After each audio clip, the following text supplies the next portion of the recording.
여러분들의 실력을 아낌없이 다 발휘할 수 있도록 하나님께서 붙들어 주시길 기도해 주시고, 또 수능 시험일이 이제 한 달 남았어요. 우리 수험생 자녀들 끝까지 최선을 다하여 잘 준비해서 그들에게 합당한 결과를 주시기 위해서 기도해 주시기를 바랍니다. 우리 성가대 원 추가 임명을 하도록 하겠습니다. 이규환 형제, 오늘 보시면 성가대 맨 뒷줄에 우리 새로운 예전에 성가대를 함께 했었죠. 네, 우리 군 제대하고 다시 성가대 귀한 사명을 감당하도록 오늘부터 함께 했는데, 여러분 박수로 우리 격려해 주시고 또 응원해 주시기 바랍니다. 네, 이상입니다. 오늘 주신 말씀은 룻기 1장 19절에서 22절입니다. 구약성경 403쪽입니다. 룻기 1장 19절에서 22절까지 오늘은 우리 함께 합독하도록 하겠습니다. 함께 한번 읽어보겠습니다. 룻기 1장 19절에서 22절까지 함께 읽도록 하겠습니다. 시작. 이에 저 사람이 베들레헴까지 갔더라. 베들레헴에 이를 때에 온 성읍이 그들로 말미암아 떠들며 이르기를 이가 나오미냐 하는지라. 나오미가 그들에게 이르되 나를 나오미라 부르지 말고 나를 마라라 부르라. 이는 전능자가 나를 심히 괴롭게 하였음이니라. 내가 풍족하게 나갔더니 여호와께서 내게 비어 돌아오게 하셨느니라. 여호와께서 나를 징벌하셨고 전능자가 나를 괴롭게 하셨거늘 너희가 어찌 나를 나오미라 부르느냐 하니라. 나오미가 모압 지방에서 그의 며느리 모압 여인 룻과 함께 돌아왔는데 그들이 보리 추수 시작할 때에 베들레헴에 이르렀더라. 아멘. 우리가 룻기를 계속 이어서 살펴보고 있습니다. 모압으로 떠났던 나오미가요, 며느리 룻과 함께 고향인 베들레헴으로 돌아왔습니다. 사실 나오미가 베들레헴으로 돌아오는 것은 결코 쉬운 일이 아니었습니다. 베들레헴에 기근이 닥쳤잖아요. 큰 흉년이 닥쳤습니다. 그때 베들레헴 안에 있던 사람들은요, 그 배고픔을 견디면서 어떻게든 살아내려고 떠나지 않고 애를 쓰고 있었잖아요. 그런데 나오미 가정은 자기 가정을 좀 잘 살아보겠다고 그곳을 떠나서, 그것도 요단강을 건너 이방인의 땅 모압 땅으로 훌쩍 떠나버렸습니다. 그렇게 가서 잘 살면 모르겠는데 남편 죽었지요. 두 아들마저 다 죽었습니다. 다 탕진해버린 거예요. 성경에는 뭐 빈털터리가 됐다, 뭐 재산을 다 잃었다 이런 표현은 없지만 이 당시 남편이 없고 아들이 없는 여인 홀로 살아가는 그 삶은 매우 비참했어요. 지금처럼 가서 일자리를 얻을 수 있는 것도 아니요, 누가 뭐 돌봐주는 것도 아니요, 사회보장제도가 잘 돼 있는 것도 아니고 정말 어려운 삶인데, 그것도 이방인의 땅에서 얼마나 차별이 많고 힘든 학대가 많겠습니까? 그러니 남편이 있고 아들들이 있을 때 좀 벌어놓았던 수입들 아마 다 탕진했을 것이고, 여러 수입이 없으니 정말 힘든 삶을 살다가 빈털터리가 되었을 거예요. 그리고 돌아오는 거예요. 더 잘 돼서 돌아오는 것도 아니고, 이는 말할 수 없는 참 고통 가운데 돌아오는 것인데, 여러분 그 길이 쉽겠어요? 사람들이 뭐라고 하겠습니까? 가장 힘든 것은 다른 사람들의 말과 시선이에요. 특히 오늘 보면 19절에 나오미가 10년 만에 돌아왔습니다. 그런데 베들레헴에 떠들썩해요. 나오미가 돌아왔대. 나오미가 돌아왔대. 아마 나오미 가정은요, 베들레헴에서 잘 알려진 가정이었을 거예요. 아니면 뭐 베들레헴에 친인척이 많아서 옆집에 숟가락에 몇 개 있는지 다 알 만큼 서로 친한 사이였다든가, 아무튼 이래저래 나오미의 소식을 다 알고 있다는 거예요. 여러분, 그러면 나오미가 돌아다닐 때 사람들이 만나는 사람들마다 뭐라 하겠습니까? 아이고 나오미 아니에요? 이거 모압 갔더니 언제 왔어요? 아이 근데 왔는데 꼴이 이게 뭐예요? 여러분, 이 소리 들을 때마다 나오미가 어떻게 했어요? 마음이 집 밖을 나가고 싶지 않을 거예요. 사람들의 소문은 또 어떻습니까? 야, 나오미 왔대. 들어봤어? 아유, 그 10년 전에 그냥 잘 살아보겠다 떠났던 그 나오미, 아유 쫄딱 망해서 왔대. 그러면 그렇지, 꼴 좋다. 이런 조롱소리가 얼마나 퍼졌겠습니까?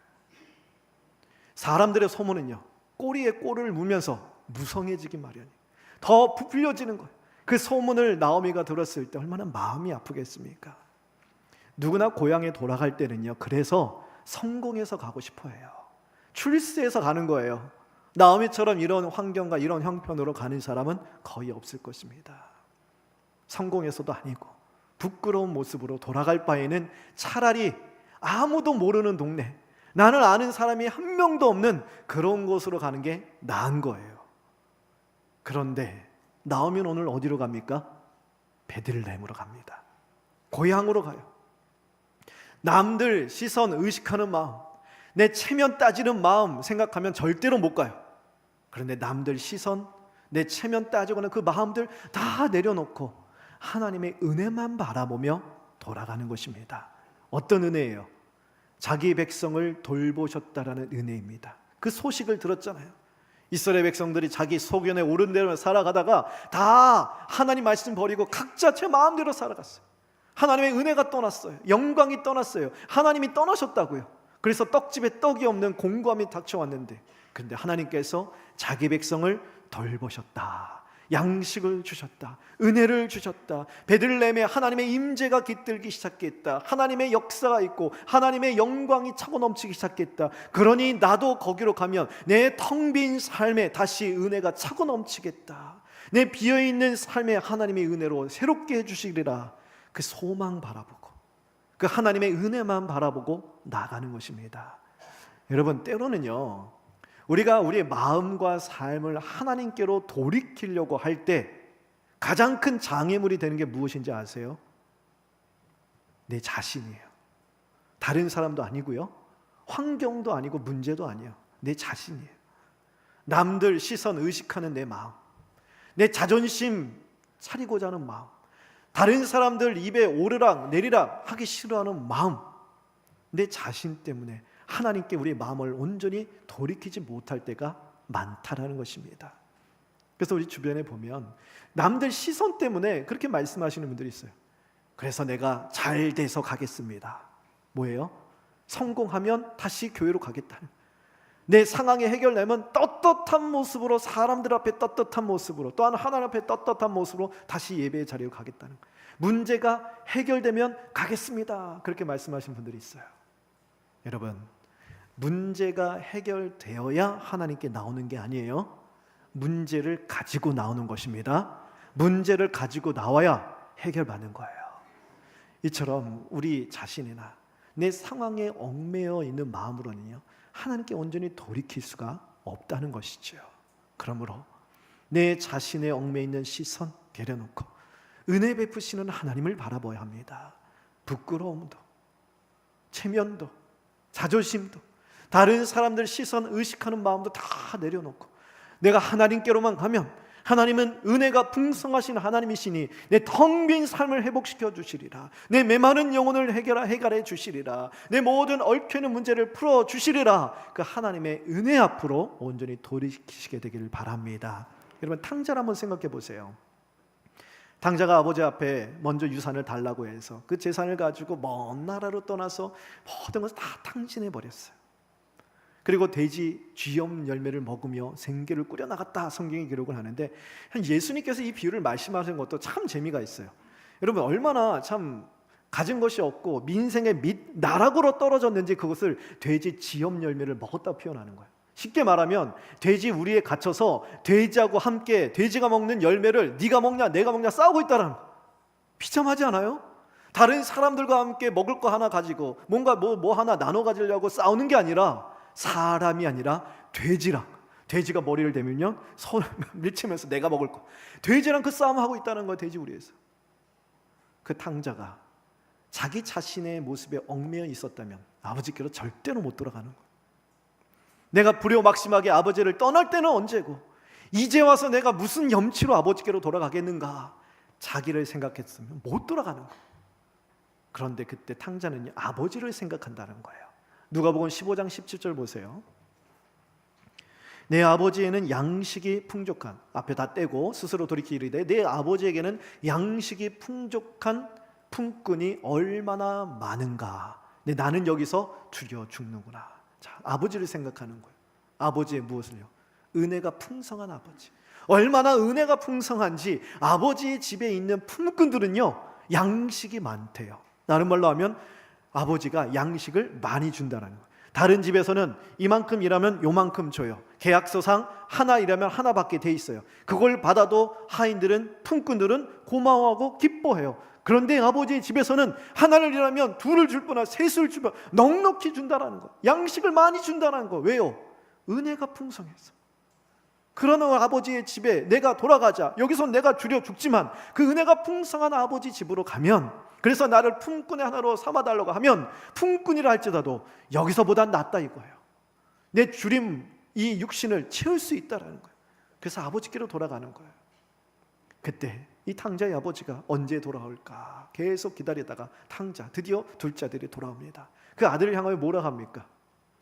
예끼 이놈아, 네가 나를 떠날 때는 언제가, 이제 와서 무슨 염치로 돌아오냐, 여기가 어디라고 이렇게 뭐 쫓아내요? 그래 않지요. 어제까지 돌아왔으면 내가 봐주려 하는데 늦었다, 돌아가라, 뭐 그래요?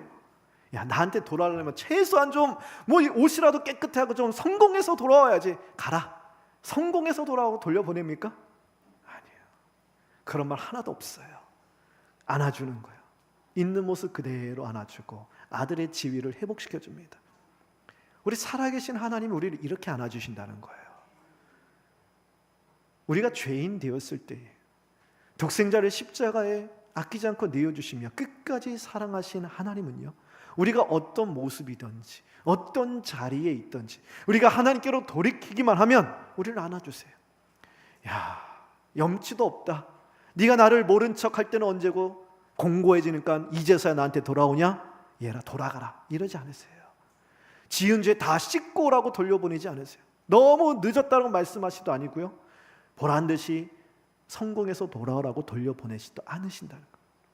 우리를 있는 모습 그대로 안아주시며 우리를 회복시켜 주시는 분, 이분이 바로 우리의 살아계신 하나님 아버지인지 믿습니다.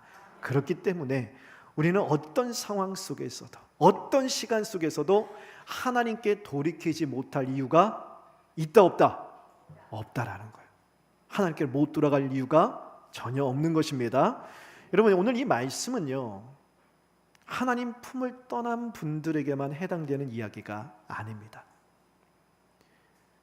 언제부턴가 하나님과의 관계가 멀어지고 하나님과의 관계가 소원해진 분들, 여러 가지 이유로 인하여서 영적인 침체에 빠져서 더 이상 하나님 말씀이 들리지도 않고 말씀을 듣고 예배해도 은혜를 받지 못하고 찬양과 기도의 입술이 메말라 버리신 분들, 영적 기근이 닥쳐와서 텅 빈 마음으로 메마른 심령으로 교회 예배당을, 예배 자리를 그냥 형식적으로 오고 가고 계신 분들, 삶의 분주함과 고단함 때문에 하나님을 놓치고 계신 분들, 다 누구의 이야기예요?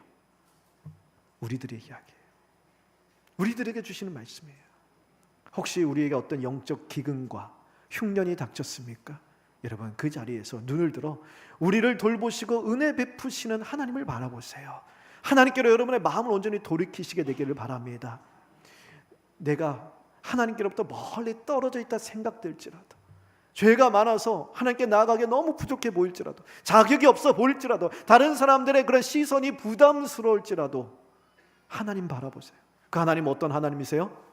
어떤 상황 속에서도, 어떤 모습 가운데서도, 어떤 시간 속에서 우리가 돌아오기를 기다리시고 우리를 안아주시고 하나님 자녀로 회복시켜 주시는 은혜의 하나님이세요. 그 하나님의 은혜를 사모하는 마음으로 하나님께로 나아가시게 되기를 바랍니다. 여러분, 오늘 나오미가 이 마음을 가지고 베들레헴으로 돌아오는 거예요. 그 하나님의 은혜만 바라보며 돌아왔습니다. 여러분, 나오미가 베들레헴으로 돌아오고 나서 모압 쪽을 향하여 바라볼까요? 안 바라볼까요? 여러분, 예를 들어서 제 아내 얘기를 해서 죄송해요. 제가 미국 보스턴에서 이제 유학 생활을 좀 하다가 왔는데, 저는 그래도 힘들었지만 그래도 좋은 추억들이 많아요. 그래서 만약 거기서 한번 다시 놀러 오라 그러면 언제든지 한번 방문하고 여행도 가고 싶은 마음이 굴뚝 같은데, 제 아내한테 한번 물어보세요. 뭐라고 하는지 아세요? 절대 안 간대. 절대. 왜 그럴까요? 너무 고생해서. 생각만 하면 너무 고생해갖고 다시 돌아보기도 싶은 땅. 여러분, 나오미에게서 그 땅이 어디입니까? 모압이에요. 모압이라는 소리만 들어도 눈에서 눈물이 주르륵 흘렀을 거예요. 모압이라는 단어만 들어도 가슴이 저려왔을 거예요. 그런데 여러분, 나오미 옆에 지금 누가 같이 왔습니까? 룻은 어디 출신이죠? 모압 출신. 그러면 나오미가 룻과 함께 살면서 매일 룻을 볼 때마다 무엇이 생각났겠어요? 모압에서 이야기, 특별히 눈물로 가슴에 묻었던 남편 생각, 두 아들 생각 날까요, 안 날까요? 매일 났을 거예요. 그것뿐이겠어요? 모압에서 겪었던 모든 차별과 괴로움과 슬픔과 아픔과 고통들이 이 룻을 쳐다볼 때마다 주마등처럼 스쳐 지나가면서 계속 하염없이 눈에서 눈물이 흘렀을 거예요. 나오미에게 있어서 룻은 인생의 갈라진 틈이었어요. 마음을 다잡고 열심히 살아보려고 할 때 룻만 보면 그 갈라진 틈새를 통하여 슬픔이, 고통이, 좌절이 계속해서 몰려오는 거예요. 그런데 하나님은 왜 나오미가 베들레헴으로 돌아갈 때 이 룻을 같이 가게 하셨을까? 오늘 말씀에 나오미와 룻이 베들레헴으로 돌아온 때가 어떤 시기인가에 대해서 이렇게 묘사를 하고 있습니다. 22절을 한번 보세요. 22절 하반절 보시면 그들이 보리 추수 시작할 때에 베들레헴에 이르렀더라. 추수할 때. 하나님의 임재가 떠나고 하나님의 영광이 다 떠나서 떡집에 떡이 없다고 제가 말씀드렸잖아요. 베들레헴 떡집이에요. 은혜의 공간이에요. 하나님의 샬롬의 평강이 넘쳐나는 곳에 떡이 없어요. 은혜와 샬롬이 사라졌습니다. 그런데 하나님께서 다시 자기 백성을 돌보시사 은혜를 베푸셨어요. 떡집에 떡을 주셨어요. 곡식을 주셨어요. 그래서 그 곡식을 추수하기 시작했다라는 거예요. 그때 나오미와 룻이 함께 베들레헴으로 옵니다. 기근으로 인하여 고통스러워하던 자기 백성들에게 하나님께서 은혜 안에 기뻐할 새로운 시작이 임하도록 은혜를 주셨는데 나오미와 룻이 그 은혜가 시작된 곳에 왔다라는 거예요. 나오미의 깊은 상처, 그 아픈 상처를 아름다운 은혜의 역사로 덮어주실 새로운 시작이 나오미의 인생 가운데도 시작됐다라는 거예요. 근데 나오미는요, 오늘 본문 20절 21절에 보면 베들레헴으로 돌아가면서 이렇게 이야기합니다. 나의 이름을 더 이상 나오미라 말하지 말고 마라라 부르라. 나오미란 이름의 뜻은 즐거움, 희락, 기쁨 이런 의미예요. 근데 마라라고 부르래요. 마라는요, 괴롭다라는 거예요. 쓰다라는 거예요. 나오미의 인생에 지금 뭐 즐거운 요소가 있어요? 기쁜 요소가 있습니까? 절망뿐이죠. 스트레스죠. 괴로워요. 그래 나를 괴로운 여인으로 부르라는 거예요. 근데 하나님께서는 나오미, 그런 괴로움으로 부르는 나오미의 인생을요, 하나님의 은혜로 바꿔주시겠다는 거예요. 덮어주시겠다는 거예요. 누구를 통해서요? 룻을 통해서요.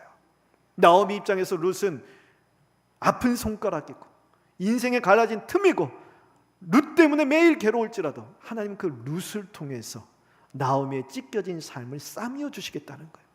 그래서 룻기 2장부터 보면 하나님께서 룻을 통하여 나오미의 죽은 남편 엘리멜렉의 친족 중 부유한 자인 보아스를 만나게 하십니다. 그리고 보아스로 하여금 그의 사라졌던, 놓쳤던 기업을 다시 무르게 하세요. 모압 땅으로 갈 때 살던 땅과 집을 다 팔았잖아요. 보아스가 유력한 자, 재물이 있는 자예요. 부유한 자예요. 그래서 그 기업을 다시 사서 보아스가 룻과 결혼해요.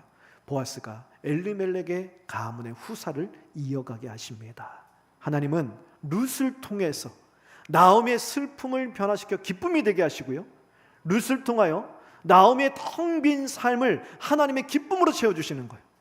룻은 인생의 갈라진 틈이었어요. 근데 그 틈새를 통하여 고통과 슬픔과 좌절이 마구 쏟아지는데 그것을 바꾸어 기쁨과 찬양이 되게 하시는 거예요. 룻을 통하여 나오미의 잃어버렸던 이름을 되찾아 주세요. 이름의 뜻이 무엇이라고요? 즐거움, 기쁨, 희락, 이름에 걸맞는 삶을 살아가도록 하나님이 역사해 주셨다는 것입니다. 여러분, 하나님은요, 이렇게 놀라운 반전을 이루시는 살아계신 하나님이십니다. 하나님은 우리에게 그냥 위로만 해주시는 분이 아니세요. 우리의 눈물을 닦아주시고 괜찮다, 잘하고 있다, 힘내, 토닥여만 주시는 분이 아니에요. 물론 그렇게 해주세요. 그거 위로만 해주시는 분이 아니라 우리의 쓰라린 상처를 싸매해 주시는 분, 우리의 아픔을 고쳐주시는 분, 절망과 한숨을 바꾸어 기쁨과 찬송이 되게 하시는 살아계신 하나님이십니다. 그러면 그 하나님 앞으로 여러분의 아픈 상처를 가지고 나가세요. 그건 다 가슴에 묻어놓고 웃는 모습, 좋은 모습, 하나님 보시기에 아름다운 모습으로 나가는 것이 아니라 하나님은 다 아세요. 찢겨진 상처, 괴로운 마음, 상한 마음 다 아시고요, 안아주시길 원하세요. 그것을 회복시켜 주시길 원하세요. 그것을 싸매어 주시길 원하십니다. 여러분 아픈 상처를 가지고 은혜 베푸시는 하나님께로 깊이 나아가시게 되기를 바랍니다. 사무엘하 24장에 보잖아요. 다윗이 인구조사를 합니다. 다윗은 골리앗과 싸우는 그런 어린 시절부터 전쟁이란 것은 사람의 수 또한 사람의 능력이 달려있지 않고 하나님께 달려있음을 경험적으로 알고 있었어요. 그래서 왕이 되어서도 늘 하나님을 의지하잖아요. 하나님의 이름으로 나가 전쟁 큰 승리들을 계속 이뤄갑니다. 그런데 사무엘하 24장은요, 다윗이 노년이 되어서 자기 군대 수를 세어보는 거예요. 하나님이 하라고 명하시지도 않았어요. 자기가 그냥 숫자를 세어보는 거예요. 무슨 뜻입니까? 자기의 힘을 과시해보는 거예요.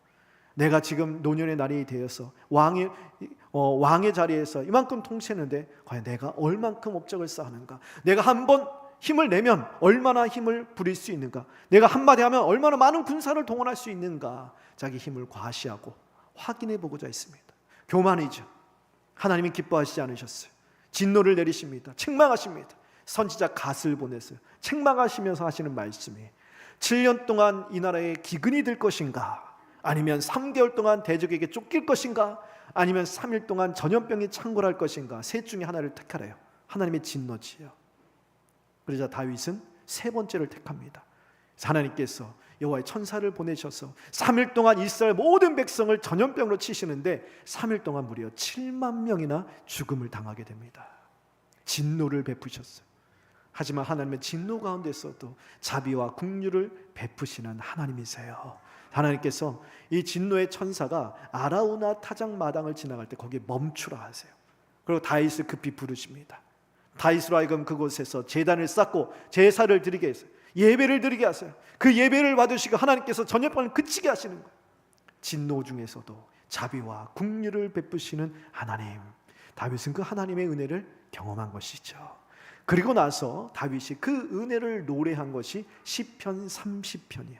사실 학자들마다 차이가 있어요. 이것이 다윗의 시냐 그렇지 않느냐 논란도 많지만 보통 대부분의 학자들이 이 아라우나 타작마당에서 하나님의 은혜를 경험한 후에 시편 30편을 지었을 것이다 라고 이야기합니다.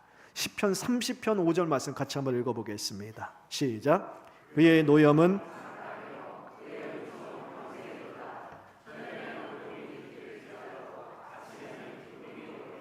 아멘. 그의 노염은 잠깐이래요. 여기서 말하는 노염은 하나님께서 견디게 하시는 고난이란 뜻이에요. 하나님께로부터 온 시련이에요. 그것은 잠깐이라고 합니다. 여러분, 이 잠깐이라는 단어가 우리가 와닿지 않지요. 왜요? 우리 앞에 있는 시련은 잠깐처럼 느껴져요? 영원처럼 느껴져요? 영원히 안 없어지는, 끝나지 않은 것처럼 느껴져요. 그러니 잠깐이라는 것이 와닿지가 않아요. 근데 이 히브리어 잠깐이라는 뜻이 어떤 표현이냐, 제가 1부 때도 했는데 1부보다 우리 2부에 계신 우리 성도님이 더 잘 따라할 것 같아요. 저를 따라해 보세요. 자, 저를 따라서 눈을 한번 깜빡해 보겠습니다. 시작. 깜빡 해보셨어요? 너무 빨리 지나갔죠? 다시 한번 깜빡. 자, 이게 그의 노염은 잠깐이의 잠깐이란 단어예요. 우리에게 견디게 하시는 고난은 얼마나 길다고요? 눈 깜빡해서 지나간다는 거예요. 그리고 하나님께서 우리에게 주시는 은총은요, 평생이라는, 말도 안 되죠. 여러분, 바뀌어야지요. 하나님이 주시는 고난은 영원하고 평생이고 하나님 주시는 은총은 잠깐 눈 깜짝하면 사라지고 아무것도 없습니다. 목사님, 이게 현실이죠. 맞아요. 우리 현실이 그렇게 느껴져요. 그런 현실을 사는 것 같아요. 여러분, 성경은요, 우리를 뭔가 이렇게 가스라이팅 시키고 뭔가 우리를 그냥 마비를, 현실이 아무리 괴로워도 하나님 주신 은혜를 견디면 된다고 막 여러분에게 이렇게 세뇌, 이게 아니에요. 현실의 아픔은 아픔이에요. 고통은 고통이에요. 실존해요. 그것을 인정합니다. 그리고 하나님도 아세요. 얼마나 우리 현실이 괴로운 건지, 우리의 문제가 얼마나 어려운지 아세요. 예수님이 이 땅에 오셔서 우리가 똑같은 모습으로 똑같은 질고를 지시고 똑같은 괴로움을 다 당하시고 배고픔도 배신도 아픔도 심지어는 죽음도 겪으셨어요. 그래서 하나님이 잘 아신다고요. 근데 왜 노염이 잠깐입니까? 그 시련을 통하여, 그 시간을 통하여 주시고자 하시는 은혜가 있다라는 거예요. 그 은총이 평생이라는 것. 다른 말로 하면 그 은총이 우리에게는 평생처럼 느껴지는 모든 시련을 덮고도 남는다는 거예요. 그 모든 아픔을 이고도 남는다는 거예요. 그 은총을 주시기 때문에 그 은총에 깃들면 어떤 시련도 어떤 고난도 눈 깜빡할 사이 잠깐이라는 거예요. 하나님의 은혜로 충분히 견딜 수 있다. 그래서 오늘 30편 5절 말씀에 저녁에는 울음이 깃듭니다. 우리의 모든 삶이 다 저녁 같아요. 캄캄한 밤, 소망이 없어요. 고통이에요. 아픔이에요. 슬픔이에요. 이 밤이 언제 지나갈까? 하나님의 은혜가 깃들기만 하면 그 밤은 속히 지나가고 기쁨이 오리로다. 어떤 기쁨이요? 아침이 밝아온다는 거, 새로운 시작이 밝아온다는 거예요. 하나님의 찬란한 광명의 빛이 밝아와서 소망과 고침과 회복의 새로운 시작을 이어나가게 해주신다는 것이죠. 그래서 다윗이 이 은혜를 겪었기 때문에 이 은혜를 찬송해요. 시편 30편 11절 말씀 같이 한번 읽어보겠습니다. 시작. 주께서 나의 슬픔이 변하여 내게 춤이 되게 하시며 나의 베옷을 벗기고 기쁨으로 띠띠우셨나이다. 고통의 저녁이 지나고 밝은 새 아침이 밝아옵니다. 어찌 춤을 추지 않을 수 있겠어요? 하나님의 선하심을 보여주시고 그 은혜로 내 텅 빈 삶을 채워주시니 어찌 기뻐하지 않을 수 있겠습니까? 베옷을 벗기세요. 베옷은 슬픔의 옷, 애도의 옷입니다. 슬픔을 바꾸어 기쁨이 되게 하시니 기쁨으로 띠띠우시니 어찌 기뻐하지 않을 수 있겠습니까? 이것이 바로 하나님의 역사예요. 반전을 이루신 하나님의 역사. 다윗이 이 은혜를 경험했습니다. 사실 시편 30편을 보시면 시편에는 표제가 있어요. 표제에 뭐라고 되어 있냐? 성전 봉헌가, 성전을 봉헌하면서 드리는 찬송이에요. 그래서 학자들은요, 어떤 학자들은 이것이 이 시편이 다윗의 시편이 아니라고 이야기하는 거예요. 왜냐? 다윗은 성전을 지은 적이 없거든요. 성전을 짓고자 하는 마음은 충만했습니다. 간절했습니다. 하나님이 허락하시지 않으셨어요. 근데 왜 다윗의 시라고 제가 말하느냐? 여러 학자들이 이렇게 해석을 해요. 특별히 스펄전이라는 목사님 이렇게 이야기를 합니다. 하나님께서 다윗에게 주신 약속의 말씀에 근거하여 그의 아들 솔로몬이 하나님의 은혜가 깃든 아라우나 타작마당에 성전을 지을 것을 미리 내다보고 믿음으로 내다보고 성전 봉헌가를 마치 자기가 성전을 지어 하나님께 올려드리는 것처럼 장래의 영광을 찬송하는 것이다. 하나님의 은혜가 깃든 곳에서 진노 가운데서도 자비와 긍휼을 베푸시는 하나님을 찬양하는 거예요. 그리고 다윗의 믿음의 고백대로 그의 아들 솔로몬이 아라우나 타작마당에 성전을 짓게 됩니다. 역대하 3장 1절 말씀 보세요. 솔로몬이 예루살렘 모리아산에 여호와의 전 건축하기를 시작하니 그곳은 전에 여호와께서 그의 아버지 다윗에게 나타나신 곳이요 여부스 사람 오르난의 타작마당에 다윗이 정한 곳이라. 솔로몬이 여부스 사람 오르난의 타작마당에 성전을 짓습니다. 오르난의 타작마당, 다른 말로 아라우나 타작마당, 다윗이 정한 곳, 다윗이 진노 가운데서도 하나님의 긍휼과 자비를 맛본 그곳, 그래서 제단을 쌓고 하나님께 예배를 드렸던 그곳에 솔로몬이 성전을 짓습니다. 그런데 여러분 거기 보면 솔로몬이 예루살렘 모리아 산이라고 되어 있어요. 아라우나 타작마당은 다른 말로 하면 모리아 산이에요. 모리아 산 하면 누가 생각나세요? 창세기 이삭의 아버지 아브라함. 하나님이 아브라함에게 100세 얻은 독자 이삭을 바치라는 말도 안 되는 말씀하셨어요. 근데 아브라함은 그 명령에 순종을 해요. 3일 길을 걸어가요. 모리아 산으로 올라갑니다. 그때 보면 성경에 기가 막힌 표현이 나요.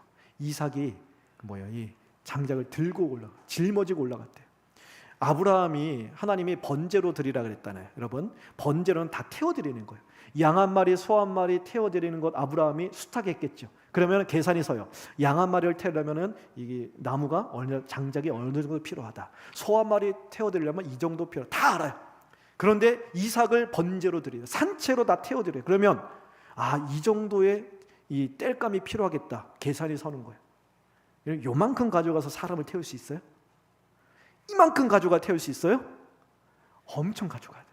그 많은 나무, 땔감을 아브라함이 아니라 이삭이 짊어지고 올라갔대요. 그러면 최소한 이삭의 나이는 어느 정도 됐다는 거예요? 유치원생입니까? 초등생입니까? 아마 중학생, 고등학생, 청년 그 이상. 즉 아브라함이 이삭이 아버지 준비가 다 됐어요. 그런데 양이 없어요. 번제물이 없어요. 네가 번제물이다. 아버지 장난해요? 도르셨어요? 하면서 저항하면은 힘과 힘으로 겨뤘을 때에 아브라함이 힘으로 제압할 수 있는 나이라는 거예요? 아니라는 거예요? 아니라는 거예요. 아브라함의 순종도 있지만 거기에는 이삭의 순종도 있다라는 거예요. 그것이 모리아산이에요. 그렇게 순종하여, 부자가 순종하여 이삭이 스스로 번제단에 올라간 거예요. 결박을 하고 칼로 내려 찌려고 할 때 하나님께서 아브라함아, 아브라함아 멈추십니다. 그리고 하나님이 예비하신 숫양을 보여주세요. 여호와 이레의 하나님, 예비하시는 하나님의 은혜를 경험한 곳이 모리아산, 거기에 성전을 짓습니다. 그리고 다윗은 거기에서 자신의 죄에 대한 하나님의 용서의 은혜, 속죄의 은혜를 경험한 곳, 은혜가 깃든 곳이에요. 거기에 솔로몬이 성전을 지어요. 성전이 지어진 이후 모든 이스라엘 백성들이 성전으로 나아가 자신의 죄를 대신한 속죄 제물을 하나님께 드리며 하나님의 죄 사함의 은혜를 누리는 것, 은혜가 깃든 곳, 그 성전이 바로 예수 그리스도 아니십니까? 참된 성전이신 예수 그리스도께서 이 땅에 우리의 죄를 짊어지시기 위하여 오셔서 십자가에 자신의 몸을 단번에 내어드리시며 아라우나 타작마당에서 하나님의 진노가 멈췄지만 멈춰진 그 진노를 십자가에서 예수님은요 완전히 다 사라지게 하신 거예요. 멈춰진 게 아니에요. 다 사라지게 하셨다고요. 그러면서 우리의 구원을 이루심으로 누구든지 참된 성전이신 예수 그리스도께 나아가는 자는 나오미에게 주셨던 그 은혜, 슬픔이 변화되어 기쁨이 되고 울음의 밤이 지나가고 밝은 새 아침이 밝아오는 놀라운 은혜를 주신다라는 말씀이 바로 오늘 나오미를 통하여 우리에게 주시는 복음입니다. 여러분, 오늘 이 말씀은요 힘든 때를 살아가는 우리들이 붙잡아야 할 말씀이에요. 우리의 삶에도 떡이 없는 경우가 많이 있습니다. 하나님과 함께하면 그 어디나 하늘나라라 했는데 우리의 삶을 돌아보면 하늘나라 같지가 않아요. 은혜가 풍성해야 할 곳에 은혜가 없어요. 기쁨이 넘쳐나야 할 우리의 삶의 자리에 기쁨이 없어 보여요. 평강이 넘쳐나야 할 곳에 평강은커녕 온통 문제투성입니다. 희락과 평강이 사라진 것 같은, 떡집에 떡이 없는 것 같은 우리의 인생, 하나님이 우리를 바라보면서 이렇게 말씀하십니다. 돌아오라, 돌아오라. 어디로요? 하나님 품으로 돌아오라. 은혜의 자리로 돌아오라. 소문을 주시는 거예요. 나오미가 그 소문을 듣고 은혜 베푸시는 하나님께로 나아갔듯 우리에게도 여러 소문을 주시면서 그 소문을 듣고 하나님께로 나아오라는 거예요. 어떤 소문이겠어요? 오늘 주시잖아요. 소문. 나오미의 인생의 소문, 나오미의 인생 가운데 역사하신 하나님의 소문, 여러 수많은 성경에 기록된 말씀과 사람들 통하여 보여주시는 하나님의 놀라우신 은혜의 소문, 복음의 소문, 말씀의 소문을 듣고 하나님의 은혜의 날개 아래 그늘 아래 나오라 하나님 말씀하십니다. 여러분, 여러분의 두려운 상한 아픔, 마음과 문제들 다 짊어지시고 하나님의 은혜 날개 그늘 아래로 피하시게 되기를 바랍니다. 오늘 나오미가 그렇게 이야기해요. 전능자가 우리를 괴롭게 하셨다. 만일 하나님께로부터 나온 시련, 하나님이 겪게 하시는 시련, 하나님이 우리를 괴롭게 하신다면, 하나님이 우리를 찢으셨다면 낫게 하실 이도 하나님이세요. 문제가 하나님께로부터 나왔다면 실마리를 푸실 분도 하나님이십니다. 하나님께로 돌이키십시오. 예레미야가 3장 33절에 주께서 인생으로 고생하게 하시며 근심하게 하심은 본심이 아니래요. 그러면 하나님의 본심은 뭐예요? 우리를 살리시기를 원하세요. 회복시키시고 고치시기를 원하십니다. 여러분, 시냇가에 시냇물이 졸졸졸 흐르잖아요. 오늘 글에 보니까 시냇물이 흐르는 그 소리, 졸졸졸 흐르는 소리가 돌에 물이 부딪혀서 나오는 소리래요. 나타나는 소리래요. 시냇가에 돌을 다 치워버리면 소리가 안 난대요. 우리 인생도 마찬가지예요. 하나님, 왜 내 인생 가운데 이런 돌덩어리를 콱 박아두셨어? 왜 이렇게 힘듭니까? 이것만 치워주시면 제가 펄펄펄 날아다니며 하나님을 더 마음껏 섬기고 내 인생이 더 활짝 펴서 하나님을 위하여 영광을 마음껏 섬길 수 있을 것 같은데요. 하나님 뭐라고 하실까요? 돌덩어리 때문에 하나님 향한 우리의 찬양의 소리가 나오는 것이요, 기도의 소리가 나오는 것이요, 신앙의 고백이 나오는 것이요, 신앙의 아름다운 화모니가 이루어지는 것이라. 그것이 없으면 하나님께 더 가까이 나아가는 것이 아니라 그것을 안고 나가는 거예요. 안고 나아갈 때 하나님은 그것을 변화시켜 기쁨이 되게 하실 줄 믿습니다. 여러분, 내 자신의 얽매인 시선, 다른 사람 바라보는 마음 다 내려놓으시고 잃어버렸던 옛 첫사랑의 자리로 나아가시고 그때 그 시절 뜨겁게 하나님을 사모했던 예배의 자리, 기도의 자리, 찬양의 자리로 다시 나아가시고, 하나님이 사랑이 나를 강건하시는 헌신의 자리, 소명의 자리로 나아가셔서 하나님의 품으로 깊이 나가 안기시게 되기를 바랍니다. 그럴 때 나옴에게 주셨던 그 은혜를 우리에게도 주셔서 우리의 슬픔과 아픔을 변화시켜 기쁨이 되게 하시고, 낙심과 절망의 밤이 속히 지나가고 기쁨과 소망의 아침을 비춰주실 줄 믿습니다. 기도하겠습니다.